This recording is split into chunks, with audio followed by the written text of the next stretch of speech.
misericordia. Y pues antes de entrar propiamente a la prédica, estuve investigando qué significa misericordia. Misericordia viene de la palabra griega eleo, y significa que es la disposición a compadecerse de los sufrimientos y miserias ajenas. Se manifiesta en amabilidad, asistencia al necesitado, especialmente en el perdón y la reconciliación. Es más que un sentimiento de simpatía, es una práctica. En el cristianismo es uno de los principales atributos divinos de Dios. La misericordia es también un sentimiento de pena o compasión por los que sufren, que impulsa a ayudarles o aliviarles en determinadas ocasiones. Y fíjense, también encontré este texto que dice: es el regalo de la bondad y compasión no merecidas de Dios. Este se parece mucho a la gracia de Dios.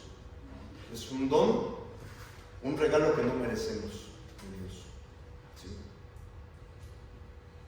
Y fíjense, hay un texto en Efesios capítulo 2, Efesios 2 del 4 al 5, que dice: pero Dios, que es rico en misericordia, por su gran amor con que nos amó, aun estando nosotros muertos en pecados, nos dio vida juntamente con Cristo, por gracia sois salvos.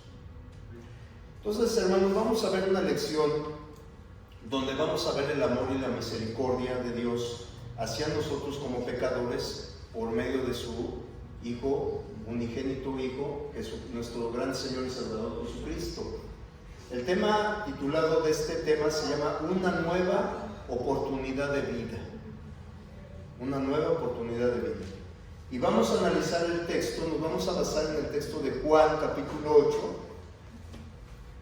como dice ahí, versículos del 1 al 11, pero vamos a ir analizando qué significa esta historia, una nueva oportunidad de vida. Entonces vamos al libro de Juan capítulo 8, desde el versículo 1. Dice: y Jesús se fue al monte de los olivos, y por la mañana volvió al templo, y todo el pueblo vino a él, y sentado él les enseñaba. Entonces los escribas y los fariseos le trajeron una mujer sorprendida en adulterio, y poniéndole en medio, le dijeron: maestro, esta mujer ha sido sorprendida en el acto mismo de adulterio. Y en la ley nos mandó Moisés a apedrear a tales mujeres. ¿Tú pues qué dices? Mas esto decían tratándole para poder acusarle, pero Jesús, inclinado hacia el suelo, escribía en tierra con el dedo. Hasta ahí vamos a dejarlo en el versículo 6. ¿Qué es lo que vemos en este texto, hermanos, del 1 al 6, de Juan 8? Bueno, hermanos, el Señor Jesús, desde cuando estaba en su ministerio, siempre tuvo enemigos, siempre. ¿Sí? Que le acechaban constantemente, y estos enemigos por lo general, eran los líderes religiosos. En este caso, los escribas y los fariseos. Enemigos que cuando venían a él, venían a preguntarle, pero no lo hacían porque querían aprender de Jesús. No, claro que no. Aquí está el Señor enseñando a las personas, pero ellos vienen a preguntarle, pero no tienen interés en aprender del Señor. Cuando ellos hacían una pregunta, era porque querían encontrarle algo en contra, ¿sí? Para poder acusarle, para poder destruirle. Ese era el objetivo, ¿sí? Hacerle un mal al Señor. Querían encontrarle algún error, alguna falta, algo que pudieran encontrarse en su contra. Ese era el propósito de estos hombres. Y ahora, como dice en este texto, vienen con una mujer sorprendida en el mismo acto de adulterio. Y esperaban que al confrontar al Señor con esta situación, con estas preguntas que le estaban haciendo, pudieran encontrarle alguna falla, algún error, ¿sí? Para poder, ¿cómo? Ese era el objetivo. Querían deshacerse de Jesús. Vamos a ver qué dice Jesús. Por un lado, los religiosos esperaban solamente dos respuestas. Dos. Esta pregunta, ¿tú pues qué dices? Era una trampa bien planeada y premeditada. Si Jesús decía, fíjense bien una de ellas, déjenla, no le hagan nada, entonces estos fariseos, estos doctores de la ley, le iban a acusar de violar la ley de Moisés.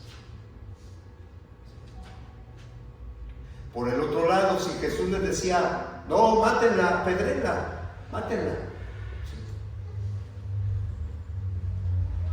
entonces estos fariseos le podrían acusar de usurpador, ¿sí? O sea, de que quién era Jesús para ordenar tal ejecución. ¿Quién era él? Ya que recordemos, hermanos, que en ese tiempo el gobierno romano, en aquel tiempo era el imperio que le ordenaba a los judíos, pero los romanos solo le permitían al consejo de Sanedrín que iniciara y ejecutara la pena de muerte. Entonces esperaban estas dos tipos de respuestas, pero fíjense, también esperaban otro, ¿sí? Cuando Jesús si dijera, no sé, apedréenla, mátenla, ¿sí?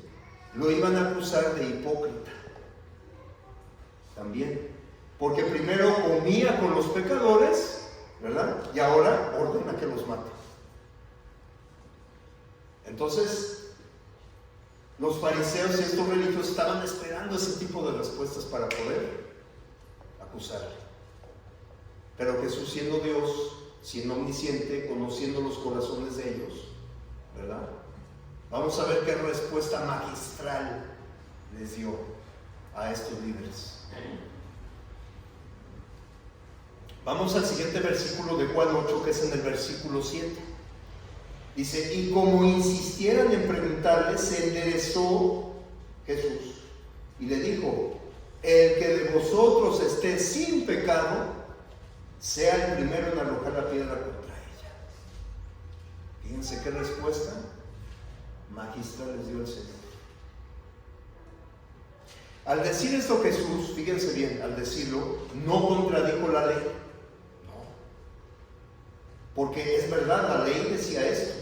Pero no solamente era la mujer, recordemos, la ley decía que eran los dos, hombre y mujer, ¿no? O sea, la mujer fue sorprendida ¿con quién? Pues con un hombre. ¿Y dónde está ese hombre? ¿Por qué nada más a ella? Ahí está la primer razonamiento. La ley decía que eran los dos, que había que matarlos, pero nada más le trajeron a la mujer. Al decir el Señor, el que esté libre de pecado sea el primero en arrojar la piedra contra ella, no contradijo nuevamente la ley de Moisés. Estaba de acuerdo que se cumpliese. Sin embargo, para ser ejecutores de ella, hermanos, primeramente tenían que estar exentos de todo pecado. Exentos. Por otro lado, Jesús no ordenó a la mujer, no condenó a la mujer más bien, perdón, no condenó a la mujer, no la trató severamente como ellos la traían, ¿sí? Ellos la traían como una basura, como un despojo. Más bien Jesús fue misericordioso con ella y fue consecuente, Jesús, con su predicación y su enseñanza de amor y de misericordia. Jesús no vino a condenar al mundo, hermanos, sino a salvarlo, ¿sí? Vino a buscar y salvar lo que se había perdido. Y esa mujer era una oveja perdida, extraviada. ¿Y qué hizo el Señor? Vino a rescatarla. Con esto demostró Jesús ser obediente a la ley, pero también amar a los pecadores. Vamos a ver 3 puntos de esta lección, hermanos, para nuestro beneficio. ¿Qué es lo que nos quiere enseñar en esta lección? Y conozcamos, por supuesto, más el amor y la misericordia que tiene el Señor a todos nosotros, del cual no lo merecemos. Nada. Primer punto es que el Señor aborrece la hipocresía. El Señor aborrece la hipocresía. Si vemos en el si vemos en el texto, en el versículo 7 y el 8, los fariseos le insistían continuamente a ver qué opinaba el Señor, ¿sí? ¿Qué opinaba el Señor de esta situación de la mujer? ¿Sí? Y el Señor, cuando se levantó después de escribir con el dedo en tierra, el que de vosotros esté libre de pecado sea el primero en arrojar la piedra. Vemos, hermanos, que el Señor aborrece todo tipo de pecado primeramente. Pero hay algo en particular que no toleraba el Señor. Y lo podemos ver en este contexto e incluso en los evangelios, que a Jesús le desagradaba de gran manera la actitud de hipocresía que las personas pueden llegar a tener como estos líderes religiosos, ¿verdad? Estos hombres. ¿Cuál era la actitud de estos hombres al acusar a esta mujer? ¿Cuál era la actitud? Vamos a ver dos textos claros que nos dicen cuál era la personalidad y la actitud de estos fariseos. En el libro de Mateo, capítulo 23, del versículo 27 al 28, vamos a ver aquí claramente cuál era la actitud de estos hombres. Mateo 23, del 27 al 28. Dice en palabras del Señor. Dice: ay de vosotros, escribas y fariseos, hipócritas, porque sois semejantes a sepulcros blanqueados, que por fuera, la verdad, se muestran hermosos, mas por dentro están llenos de huesos muertos y de toda inmundicia. Así también vosotros por fuera, a la verdad, os mostráis justos a los hombres, pero por dentro estáis llenos de hipocresías e iniquidad. El Señor nuevamente podía ver los corazones de estos hombres. Él conocía todo. Jesús es omnisciente. Él conocía los pensamientos y las intenciones del corazón de estos hombres. Y con estas reprensiones, el Señor les abría los ojos. Y cuando les dijo a los que iban a acusar a esta mujer: el que de vosotros estéis libre de pecado, sea el primero en arrojar la piedra. ¿Qué hizo Jesús al decirles esto? Bueno, Jesús les hizo saber que eran culpables de pecado, tan malos o peores que los de esta mujer. Hombres muy santos, muy amorosos, muy rectos, muy cuidadosos de la ley de Dios, pero ellos habían actuado semejante o peor que esta mujer. Estaban llenos de pecados todos ellos en ese momento. Estaban demostrando ser hipócritas, muy justos de la ley, muy rectos. Vamos a apedrear a esta mujer, pero ¿cómo estaban ellos? También. Sí. Y fíjense, vamos al texto de Juan 8, pero ahora vamos al versículo 9.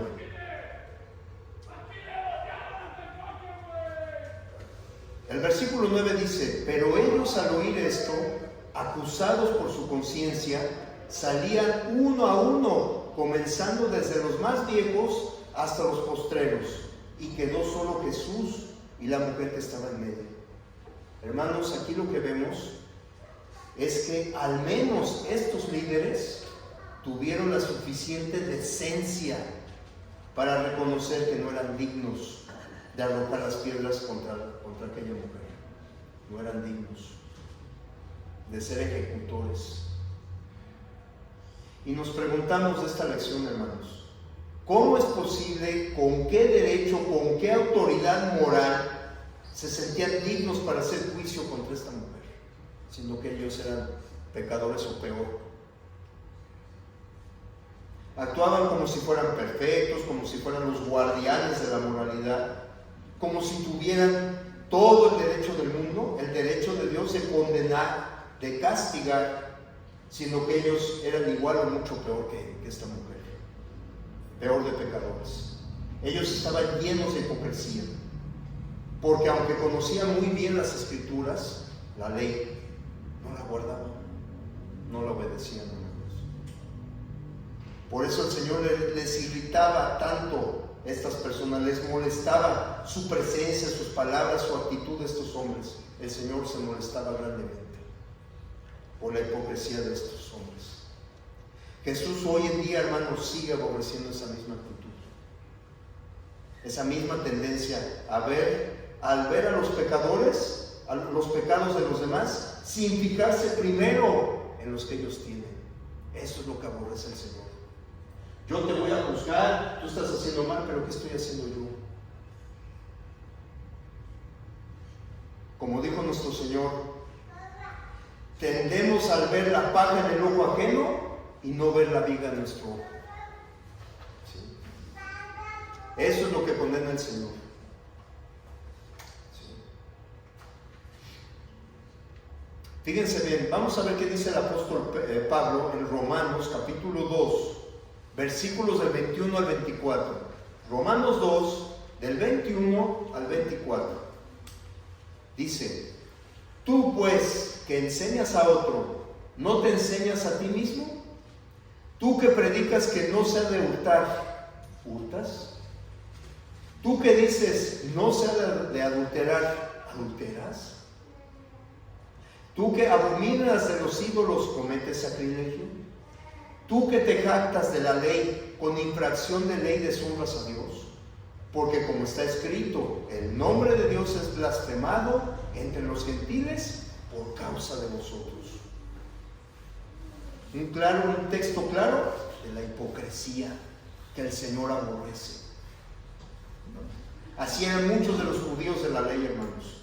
Esta actitud hasta la fecha lo aborrece el Señor Jesús. ¿Cómo es posible juzgar, condenar algo cuando nosotros mismos somos culpables de cosas similares? Eso es hipocresía. Hipocresía. Hermanos, ¿cuál es nuestro sentir en situaciones así? ¿Demostramos compasión, misericordia, deseo de ayudar al hermano o al prójimo? ¿O disfrutamos la caída de tal persona? ¿Nuestra actitud es semejante a la de Cristo o es semejante a la de los escribas y fariseos? ¿Qué actitud tenemos? Son cosas para meditar, para nuestra enseñanza. Si somos cristianos, como dijo el apóstol Pablo, debemos de tener el mismo sentir que hubo en Cristo Jesús, como dice en Filipenses 2:5. Con esto, hermanos, no estoy diciendo que debemos tolerar y solapar el pecado. No, claro que no. No, nada. Nada más hay que tener cuidado con nuestra actitud, tener una actitud correcta a la hora de juzgar. Y recordar que todos, de alguna manera, fallamos y caemos. Y que nuestro propósito siempre debe ser de ayudar, de restaurar, de tener misericordia y no de destruir. Siempre. El segundo punto, hermanos, que nos puede ayudar para nuestra enseñanza en esta historia, el segundo punto es que el Señor Jesús puede perdonar pecados. Sigamos con el versículo 10 y el 11 en el texto de Juan 8, que dice, versículo 10 y 11: enderezándose Jesús y no viendo a nadie sino a la mujer, le dijo: mujer, ¿dónde están los que te acusaban? ¿Ninguno te condenó? Ella dijo: ninguno, Señor. Entonces Jesús le dijo: ni yo te condeno. Hasta ahí le dejamos. Ni yo te condeno. Los acusadores quedaron acusados y por sus propias conciencias. Y vemos que la mujer quedó sola con el Señor. Y vamos a hacer énfasis en las palabras que dijo Jesús: ¿dónde están los que te acusaban? ¿Ninguno te condenó? Entonces Jesús dijo: ni yo te condeno. ¿Qué quiso decir el Señor cuando dijo: ni yo te condeno? ¿Qué quiso decir? Bueno, primero, Jesús no iba a hacer que la mujer muriera, que no sería quien pronunciar la orden de matarla. Ni yo te condeno, como dijo el Señor. Esta palabra, esta frase, ni yo te condeno, tiene mucho más profundidad que lanzar piedras sobre ella. Segundo punto, porque Jesús era el único que no tenía pecado en un sentido absoluto, ningún pecado. Jesús era el único con el derecho a juzgar, a condenar y a aplicar la pena de muerte. Pero en lugar de ello, ¿qué hizo? Eligió perdonar, eligió misericordia sobre esta mujer. Recordemos y tengamos presentes, hermanos, que Jesús es Emmanuel, como lo dijo el profeta Isaías. Dios, ¿qué significa Emmanuel? Dios con nosotros, Dios habitando, Dios caminando entre nosotros. Al decir Hijo de Dios, que es Jesús, es decir, que Jesús tiene la misma esencia, la misma naturaleza que el Padre, al decir Hijo de Dios. Jesús es igual a Dios. Jesús es Dios. Y por ser Dios, hermanos, tiene toda la potestad para condenar, pero también tiene el poder para darnos misericordia. Y los líderes religiosos, cuando Jesús decía, vete, tus pecados te son perdonados, se escandalizaban, ¿sí? Diciéndoles, ¿cómo es posible si solo Dios puede perdonar pecados?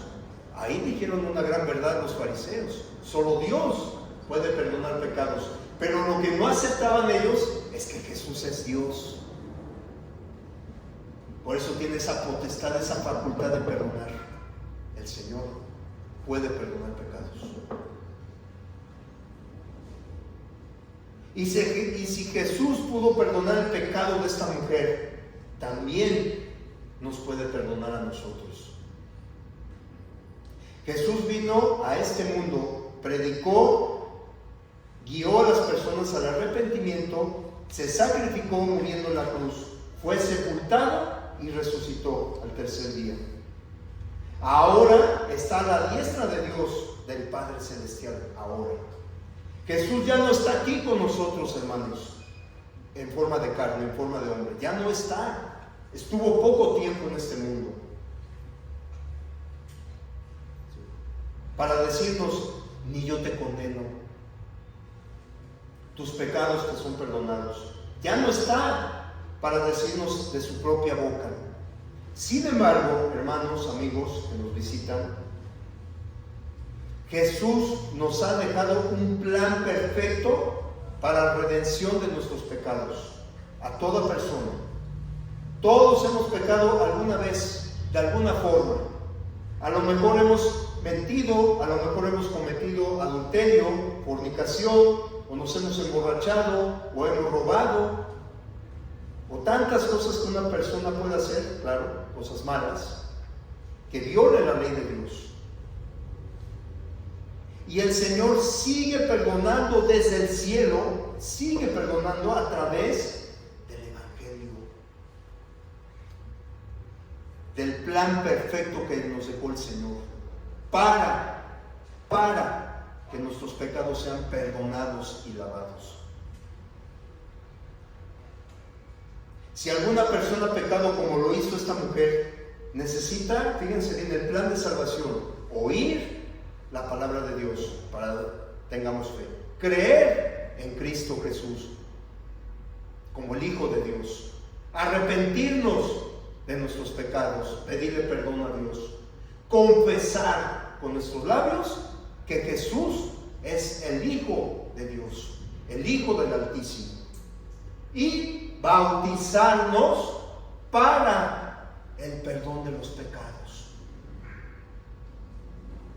para que la sangre del Señor que encontramos en el agua, la sangre preciosa del Señor, nos lave y nos perdone nuestros pecados de manera espiritual.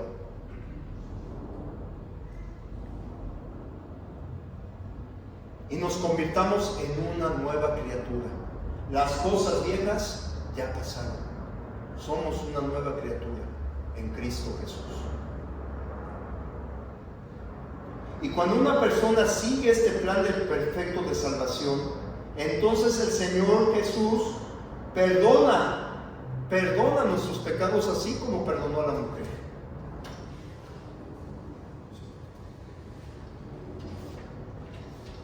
Hoy en día, hermanos, estamos bajo el nuevo pacto, la ley del Nuevo Testamento. Y esta es la forma en que el Señor Jesús ha dejado para que recibamos el perdón de pecados. Cuando nosotros seguimos, nosotros le obedecemos, por la gracia de Dios somos perdonados. la gracia. Sin importar lo que hayamos hecho, sin importar cuán graves hayan sido nuestras faltas, ofensas o pecados, el Señor nos perdona. Así hayan sido graves, hermanos, el Señor nos perdona. Y vamos a ver el último punto, hermanos, para terminar esta lección, para nuestro beneficio, es que Jesús nos dice cómo vivir.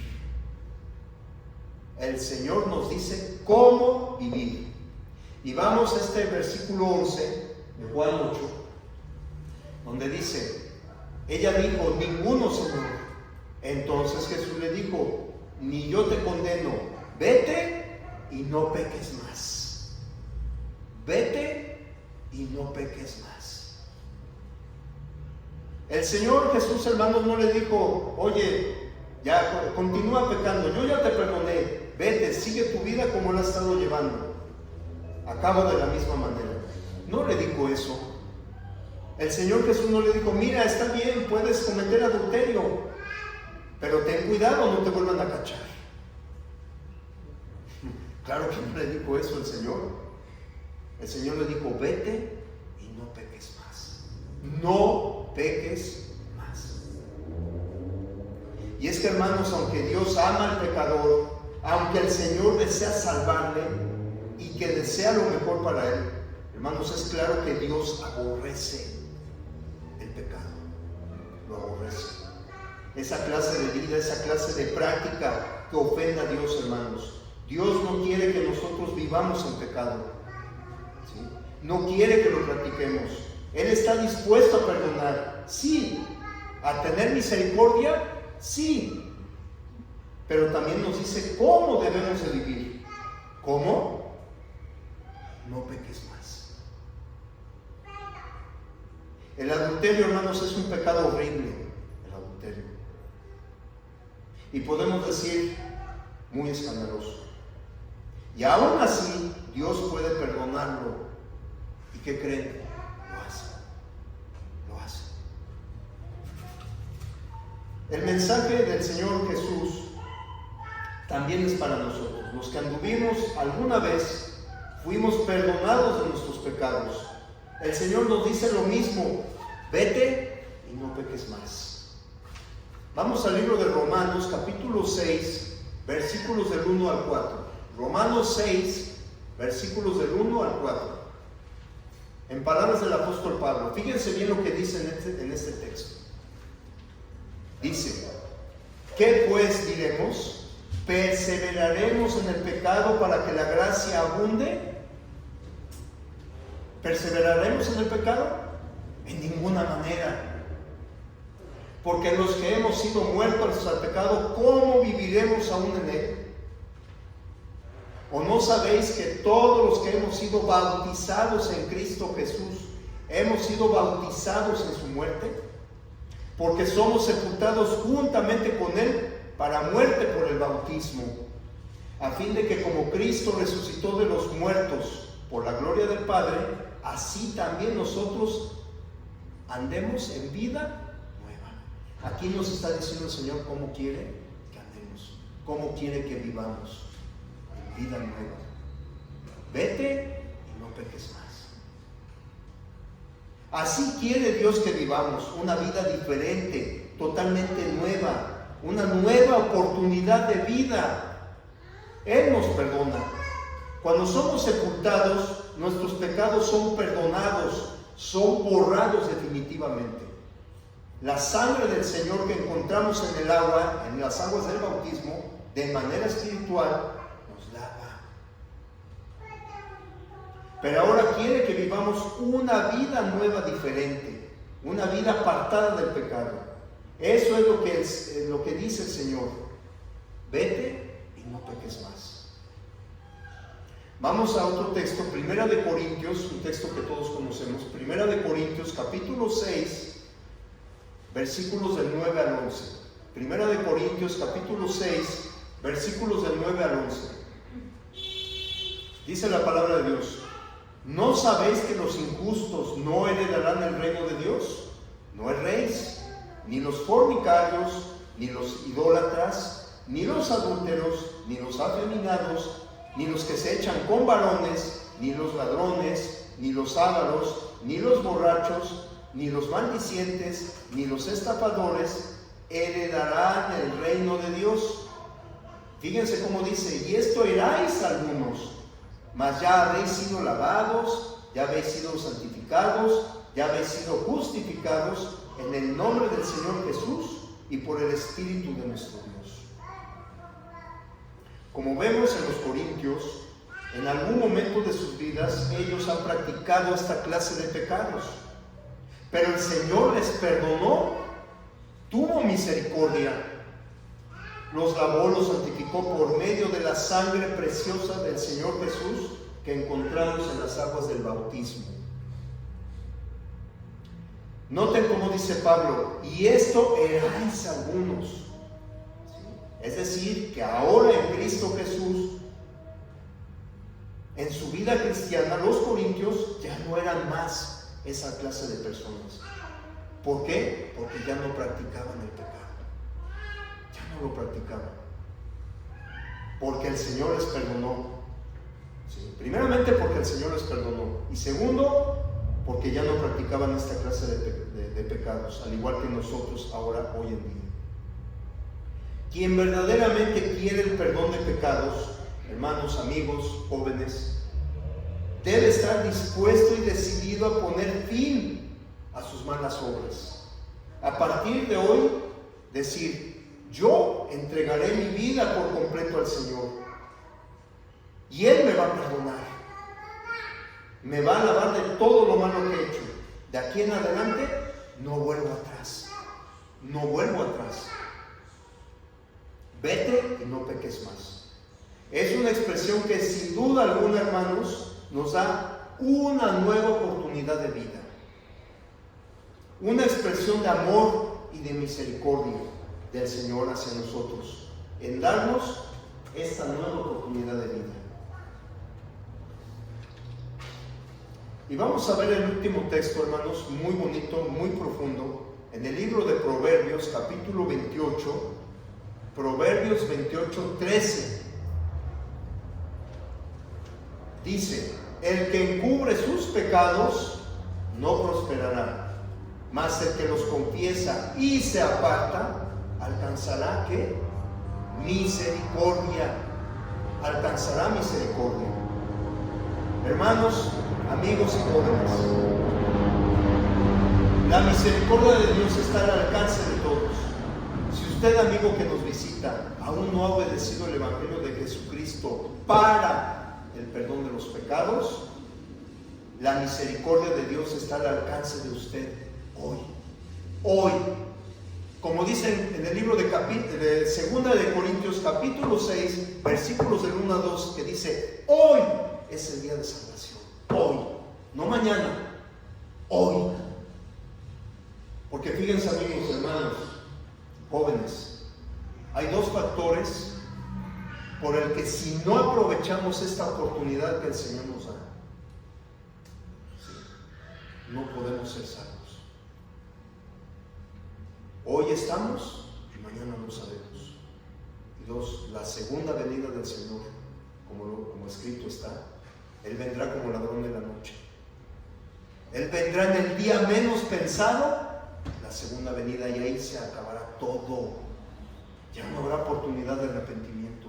Ya no. Y todos vamos a pasar al tribunal de Cristo. Vamos a ser juzgados. Y nuestro destino eterno está en manos del Señor. O nos vamos al cielo o nos vamos al lago de fuego que arde con azufre, al infierno. ¿Por cuánto tiempo? Por la eternidad. El Señor no quiere que nadie perezca, nadie.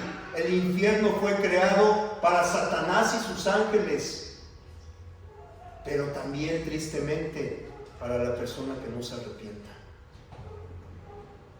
que no obedezca al Evangelio para el perdón de sus pecados, de una manera tan simple y tan sencilla. El Señor no nos forza, Él no trabaja así, hermanos. Él quiere que creamos de buena voluntad y de corazón.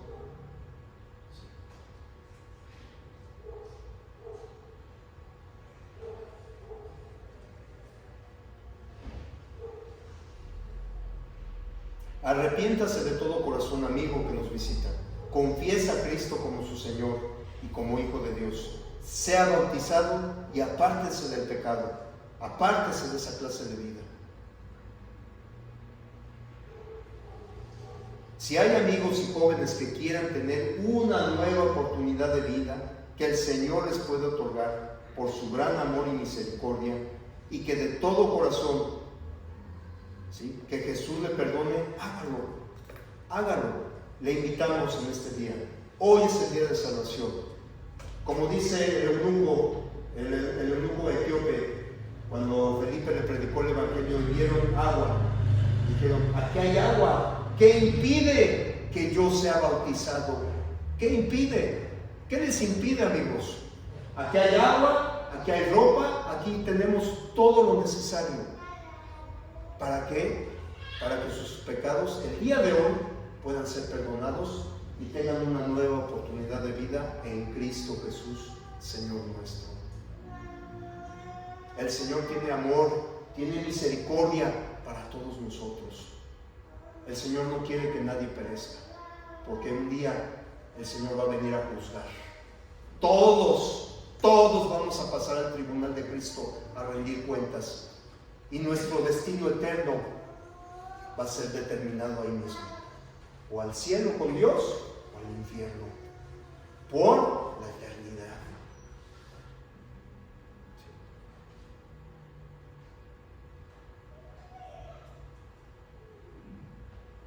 Entonces, esta es la invitación que no solamente nosotros, sino que el Señor extiende el día de hoy.